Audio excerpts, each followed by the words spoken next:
Hey guys, welcome back to our channel DK pharma tutorials. Guys, तो आज के इस वीडियो में हम डिस्कस करने वाले हैं फार्माकोलॉजी थर्ड का यूनिट सेकंड, जिसमें हम देखेंगे क्विनोलोन्स एंड फ्लोरोक्विनोलोन्स के बारे में। तो गाइस, वीडियो को स्टार्ट करने से पहले अगर आप हमारे चैनल पर न्यू हैं तो प्लीज़ हमारे चैनल को सब्सक्राइब कर लीजिए एंड बेल आइकन को प्रेस कीजिए ताकि हमारी आने वाली वीडियो की हर नोटिफिकेशन आप तक पहुँच सके। तो गाइस, आइए बिना देर के स्टार्ट करते हैं हम अपने टॉपिक को। तो गाइस, इस वीडियो में हम काफ़ी अच्छे तरीके से समझेंगे कि क्विनोलोन्स क्या होते हैं, फ्लोरोक्विनोलोन्स क्या होते हैं, उनके मोड ऑफ एक्शंस क्या है, उसका फार्माकोकाइनेटिक क्या है, उसके क्या यूज़ है, किस पर्पज़ के लिए उसका यूज़ किया जाता है एंड साथ ही साथ उसके क्या एडवर्स इफेक्ट हो सकते हैं। तो इन सारी चीज़ों को हम काफ़ी अच्छे तरीके से इस वीडियो में समझने वाले हैं। तो सबसे पहले देखते हैं हम क्विनोलोन्स के बारे में। तो गाइस, क्विनोलोन्स जो है वो सिंथेटिक ब्रॉड स्पेक्ट्रम एंटीबायोटिक्स होता है। मतलब ये gram positive and gram negative दोनों तरह की बैक्टीरिया पे अपना इफेक्ट शो करता है एंड साथ ही साथ इसमें बैक्टीरियासाइडल एक्टिविटी होती है। मतलब ये किसी बैक्टीरिया को ये किल कर देते हैं।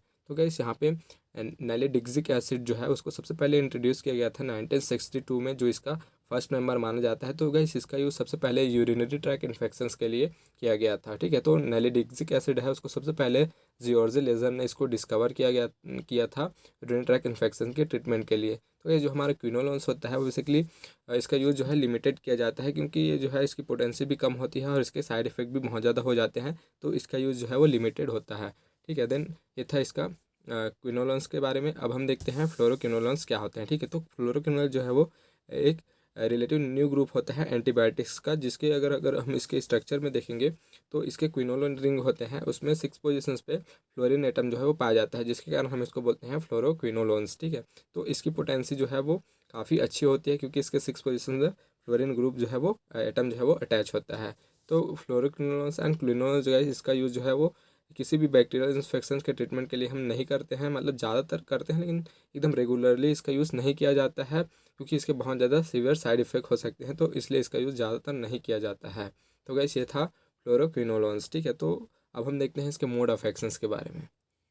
तो गाइस, हमारा जो क्विनोलोन्स हो गया एंड फ्लोरोक्विनोलोन्स हो गया, इसका मेन मोड ऑफ एक्शन ये रहता है कि ये डीएनए के सिंथेसिस को इनहिबिट कर देता है, जिसके कारण हमारा जो बैक्टीरिया है वो किल हो जाता है।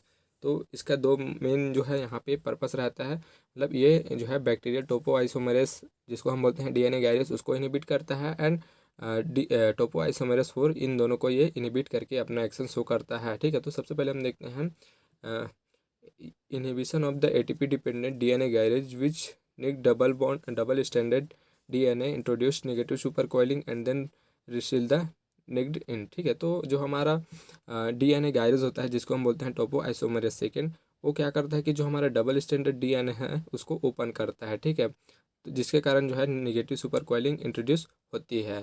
तो ये जो हमारा नेगेटिव सुपर कॉइलिंग जो है इसलिए रिक्वायर्ड होती है ताकि वो बैक्टीरिया जो है रेप्लिकेट हो। ठीक है, उसमें ट्रांसक्रिप्शन की प्रोसेस हो।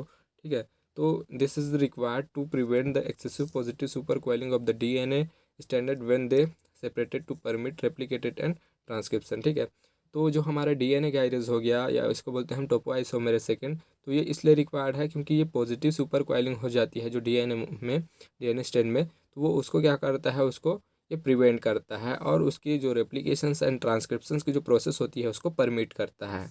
Inhibition of DNA gyrase also prevent the relaxation of the positive super coiled DNA. ठीक है, तो अगर आप डीएनए गायरेज को इनहिबिट करते हो तो उससे क्या होगा, जो पॉजिटिव सुपर कॉइल्ड डीएनए होता है उसका रिलैक्सेशन नहीं हो पाएगा। तो अगर उसका रिलैक्सेशन नहीं हो पाएगा तो जो है डीएनए का जो है मतलब जो निकिंग नहीं हो पाएगा। ठीक है, वो जो है वो क्लोज़ हो जाएगा। ठीक है, जो एंजाइम रहता है उसके डीएनए के इलोंगेशंस के लिए वो क्लोज़ हो जाएगा, जिसके कारण जो डीएनए के जो स्टैंड होते हैं, ठीक है, उसके दोनों स्टैंड जो है वो ब्रेकेज होने के चांसेस यहाँ पे रहते हैं। ठीक है, जिसके कारण क्या होगा कि वो जो है वो उसका रेप्लिकेशन नहीं हो पाएगा।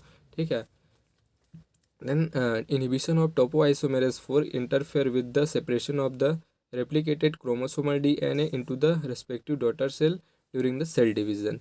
तो गाइस, अगर आप यहाँ पे टोपो आइसोमेरेस 4 को इनहिबिट करते हो, ठीक है, तो वो जो है रेप्लिकेटेड क्रोमोसोमल डीएनए को उसके रिस्पेक्टिव डॉटर सेल्स में वो जो है उसको मतलब उसको उसमें कन्वर्ट होने में, ठीक है, उसको डिवीज़न में वो उसको इंटरफेयर करता है। ठीक है, मतलब उसको डॉटर सेल्स में उसको कन्वर्ट नहीं होने देता है। तो ये जो है जिसके कारण वो सर्वाइव नहीं कर पाता है और उसकी जो है डेथ हो जाती है। तो इसको हम एक बार डायग्राम से भी समझते हैं। तो है यहाँ पे आप देख सकते हैं कि ये है डबल स्टैंडर्ड डीएनए ये है हमारा रेप्लिकेशन फोर्क एंड ये हमारा डीएनए गायरस, ठीक है। तो डीएनए गायरस क्या कर रहा है कि जैसे कि आप यहाँ पे देख सकते हैं कि यहाँ पे बहुत ज़्यादा पॉजिटिव सुपर कॉइलिंग हो गई है, ठीक है। तो डीएनए गायरस जो है इस पॉजिटिव सुपर कॉइलिंग को नेगेटिव सुपर कॉइलिंग में कन्वर्ट करता है एंड जो उसके रेप्लिकेशंस में ठीक हो गया, उसके रेप्लिकेशंस हो गया, उसके ट्रांसक्रिप्शन में हेल्प करता है, ठीक है, जिसके कारण वो जो है ग्रोथ करता है। लेकिन हम अगर डीएनए गायरस को अगर इनहिबिट कर देते हैं तो ये जो है पॉजिटिव सुपर कॉइलिंग जो है नेगेटिव सुपर कॉइलिंग में कन्वर्ट नहीं हो पाता है, जिसके कारण जो हमारा एंजाइम रहता है वो इसमें इनक्लोज हो जाता है, ठीक है, जिसके कारण इसके जो दोनों स्टैंड है वो यहाँ पे ब्रेक हो जाते हैं। देन अगर हम टोपोआइसोमरेस 4 को रोकते हैं तो जो हमारा रेप्लिकेटेड जो क्रोमोसोमल डीएनए रहता है, ठीक है, वो क्या होता है कि उसका सेल डिवीज़न नहीं हो पाता है, जिसके कारण ये मतलब दो अलग अलग डॉटर सेल में ये कन्वर्ट नहीं हो पाते हैं और उसका जो है वो ग्रोथ यहाँ पे इनहिबिट हो जाता है और हमको बैक्टीरियासाइडल इफेक्ट जो है वो मिलता है। तो गैस ये है इसका मोड ऑफ एक्शन।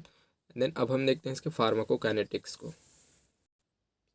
तो गैस इसका एब्जॉर्प्शन जो है बेसिकली ओरल रूट के थ्रू होता है, ठीक है, तो इसको हम ओरली एडमिनिस्टर करते हैं। डिस्ट्रीब्यूशन जो है ये वाइडली डिस्ट्रीब्यूट हो जाता है बॉडी फ्लूइड में एंड टिश्यूज़ में। इसका हाफ लाइफ जो होता है वो 3 to 8 आवर्स होता है एंड ये एलिमिनेशन इसका जो है यूरिनरी रूट से होता है।